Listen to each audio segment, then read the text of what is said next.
ದೇವರಿಗೂ ಸಹ ಅವರ ಭ್ರಾತೃತ್ವವನ್ನು ಕಂಡು ಹೊಟ್ಟೆಗಿಚ್ಚು ಆಯಿತು ಏನೋ ಗೊತ್ತಿಲ್ಲ. ಆದರೆ ದೇವರ ಆಟವು ತಪ್ಪಾಗಿಯೇ ಆಯಿತು. ಏಕೆಂದರೆ ಪುನೀತ್ ರಾಜ್ಕುಮಾರ್ ಅವರು ಬದುಕಿದ್ದರೆ ಕಣ್ಣಿಗೆ ಕಾಣಿಸುವ ದೇವರಾಗುತ್ತಾನೆ ಎಂದು ತಿಳಿದು ದೇವರು ಬಹುಬೇಗನೆ ಅವನನ್ನು ಕರೆಯಿಸಿಕೊಳ್ಳುತ್ತಾನೆ. ಆದರೆ ಪುನೀತ್ ರಾಜ್ಕುಮಾರ್ ಅವರು ಮರಣ ಹೊಂದಿದ ನಂತರವೂ ಅವರ ಭಾವಚಿತ್ರವನ್ನು ದೇವರ ಕೋಣೆಯಲ್ಲಿಯೇ ಆಗಲಿ ಅಥವಾ ಭಾವಚಿತ್ರಗಳ ಅಂಗಡಿಗಳಲ್ಲಿಯೇ ಆಗಲಿ ಎಲ್ಲ ಕಡೆಗಳಲ್ಲಿಯೂ ಪುನೀತ್ ರಾಜ್ಕುಮಾರ್ ಅವರ ಭಾವಚಿತ್ರವನ್ನು ಇಟ್ಟು ದೇವರಂತೆ ಕಾಣಲಾಗುತ್ತದೆ. ಇಂತಹ ಮಹಾನ್ ಚೇತನನ ಜನನವಾಗಿದ್ದು ಮಾರ್ಚ್ 17, 1975ರಲ್ಲಿ ಚೆನ್ನೈಯಲ್ಲಿ ಪಾರ್ವತಮ್ಮ ರಾಜ್ಕುಮಾರ್ ದಂಪತಿಯ ಮಗನಾಗಿ ಜನಿಸುತ್ತಾರೆ. ಇವರು ಜನಿಸುವ ಸಂದರ್ಭದಲ್ಲಿಯೇ ರಾಜ್ಕುಮಾರ್ ಅವರದು ಮಯೂರ ಸಿನಿಮಾ ಚಿತ್ರೀಕರಣ ನಡೆಯುತ್ತಿರುತ್ತದೆ. ಆ ಮಯೂರ ಸಿನಿಮಾವು ರಾಜ್ಕುಮಾರ್ ಅವರ ಸೂಪರ್ ಹಿಟ್ ಚಲನಚಿತ್ರವಾಗುತ್ತದೆ. ಹೀಗಾಗಿ ಪುನೀತ್ ರಾಜ್ಕುಮಾರ್ ಅವರು ಹುಟ್ಟುವ ಸಂದರ್ಭದಲ್ಲಿ ಅವರು ಅತ್ಯಂತ ಯಶಸ್ಸನ್ನು ಕಂಡದ್ದರಿಂದ ಪುನೀತ್ ರಾಜ್ಕುಮಾರ್ ಅವರು ಅದೃಷ್ಟದ ಸಂಕೇತವಾಗಿ ಕಾಣಿಸಿಕೊಳ್ಳುತ್ತಾರೆ. ಇವರು ಅವರ ಮನೆತನಕ್ಕೆ ಮಾತ್ರ ಅದೃಷ್ಟವಾಗಿರದೆ ಇಡೀ ಕನ್ನಡ ನಾಡಿಗೆ ಅದೃಷ್ಟವಾಗುತ್ತಾರೆ. ಇವರ ಬಾಲ್ಯದ ಹೆಸರು ಲೋಹಿತ್ ಕುಮಾರ್. ಎಲ್ಲರೂ ಪ್ರೀತಿಯಿಂದ ಅಪ್ಪು ಎಂದು ಕರೆಯುತ್ತೇವೆ. ಇವರ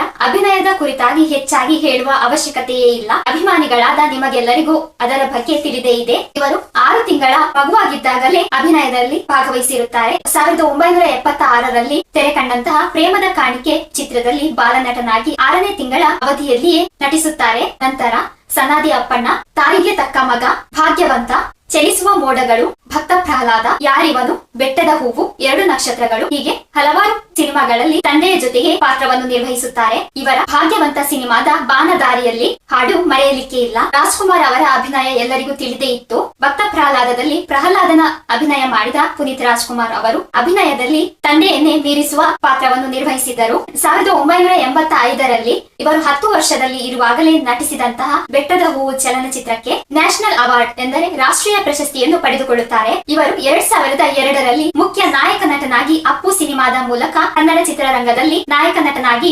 ಗುರುತಿಸಿಕೊಳ್ಳುತ್ತಾರೆ. ತಮ್ಮ ಜೊತೆಗೆ ಸಹ ನಟಿಯಾಗಿ ಭಾಗವಹಿಸಿದ ಎಲ್ಲರನ್ನೂ ಖ್ಯಾತಿಗೊಳಿಸುತ್ತಾರೆ. ಉದಾಹರಣೆಗೆ ಅಪ್ಪು ಸಿನಿಮಾದಲ್ಲಿ ರಕ್ಷಿತಾ ಅವರನ್ನು, ಆಕಾಶ ಸಿನಿಮಾದಲ್ಲಿ ರಮ್ಯಾ ಅವರನ್ನು, ತಮ್ಮ ಚಿತ್ರದಲ್ಲಿ ಇತರ ಭಾಷೆಯ ನಟಿಯರನ್ನು ಸೇರಿಸಿಕೊಂಡಿದ್ದಾರೆ. ಪರಭಾಷಿಕ ನಟಿಗರಾದ ಪವರ್ ಚಿತ್ರದಲ್ಲಿ ತ್ರಿಷಾ ಕೃಷ್ಣನ್, ಅರಸು ಸಿನಿಮಾದಲ್ಲಿ ಮೌರ್ಯದಲ್ಲಿ ಮೀರಾ ಜಾಸ್ಮಿನ್, ರಾಮ್ ಸಿನಿಮಾದಲ್ಲಿ ಪ್ರಿಯಾಮಣಿ, ಜಾಕಿ ಮೂವಿಯಲ್ಲಿ ಭಾವನಾ, ಯುವರತ್ನದಲ್ಲಿ ಸಯ್ಯೇಶ, ರಾಜಕುಮಾರ ಹಾಗೂ ಜೇಮ್ಸ್ ನಲ್ಲಿ ಪ್ರಿಯಾ ಆನಂದ್ ಜೊತೆಗೆ ಪರಭಾಷಿಕರ ಜೊತೆಗೂ ಪಾತ್ರ ನಿರ್ವಹಿಸಿದ್ದಾರೆ. ಪ್ರಿಯಾ ಆನಂದ್ ಅವರು ಬೇರೆ ಭಾಷೆಯ ನಟಿಯಾಗಿದ್ದರೂ ಕನ್ನಡವನ್ನು ಅತ್ಯಂತ ಸುಂದರವಾಗಿ ಮಾತನಾಡಲು ಅಪ್ಪು ಅವರೇ ಕಾರಣ ಎಂದು ಅವರೇ ಹೇಳಿಕೊಳ್ಳುತ್ತಾರೆ. ಅಜಯ್ ಚಿತ್ರದಲ್ಲಿ ಅನುರಾಧ ಮೆಹ್ತಾ, ಮಿಲನ ಹಾಗೂ ಪೃಥ್ವಿಯಲ್ಲಿ ಪಾರ್ವತಿ ತಿರುಗೊತ್ತು, ಬಿಂದಾಸ್ ನಲ್ಲಿ ಹಂಸಿಕಾ ಮೊಟ್ವಾನಿ ಹೀಗೆ ಇತರ ಭಾಷೆಯ ನಟಿಯರ ಜೊತೆಗೂ ಪುನೀತ್ ರಾಜ್ಕುಮಾರ್ ಅವರು ಅಭಿನಯಿಸಿದ್ದಾರೆ. ಸಾಹಸ ಚಿತ್ರಗಳು ವೀರ ಕನ್ನಡಿಗ, ಮೌರ್ಯ, ಅಜಯ್, ಅರಸು, ಅಣ್ಣ ಬಾಂಡ್, ಪವರ್, ರಣವಿಕ್ರಮ, ಚಕ್ರವ್ಯೂಹ, ದೊಡ್ಮನೆ ಹುಡುಗ, ಅಂಜನಿ ಪುತ್ರ ಹಾಗೂ ಜೇಮ್ಸ್